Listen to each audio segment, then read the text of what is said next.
শিশুকে হাঁটা শেখানোর সময় ওর হাঁটুতে বা পায়ে যেন কষ্ট না পায়। এই মন দিয়ে শোনেন, এখন তো সবার পাকার ঘর মাশাআল্লাহ।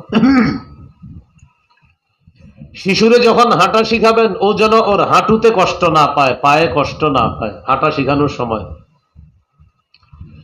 আবু দাউদের 1109 নম্বর হাদিস, নবীজি জুমার খুতবা দিতেছে। আজকে কি বার? আরবি অনুযায়ী শনিবার হয়ে গেছে।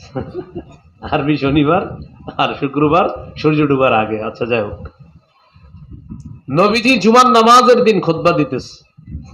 ফাআকবাল আল হাসান ওয়াল হুসাইন রাদিয়াল্লাহু আনহুমা, খুতবা চলাকালীন অবস্থায় নবীর দুই নাতি হাসান হুসাইন রাদিয়াল্লাহু আনহুমা মসজিদে প্রবেশ করছে।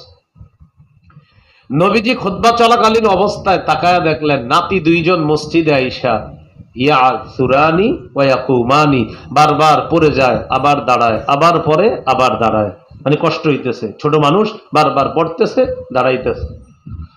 নবীজি খুতবা বন্ধ করলেন, মিম্বর থেকে নামলেন, আখাযাহুমা দুই নাতিকে কোলে নিলেন, ফাসাইদা বিহিমাল মিম্বার দুই নাতিকে নিয়ে মিম্বরে আরোহণ করে নবী সাল্লাল্লাহু আলাইহি সাল্লাম বাকি খুতবা শেষ করলেন।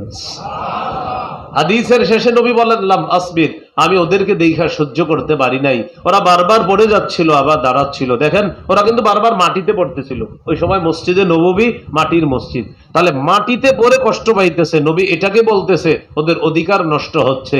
এখন তো পাকা, সবার পাকা, এই জন্য ওদের হাঁটুতে পায়ে যেন বেশি কষ্ট না পায়, এই কষ্ট বেশি দেওয়াটা ওদের অধিকার নষ্ট করা। নবী বলছে সাবধান, এটা শিশুর অধিকার, হাঁটা শেখানোর সময় ও যেন বেশি কষ্ট না পায়, এই অধিকার তোমরা রক্ষা করতে হবে।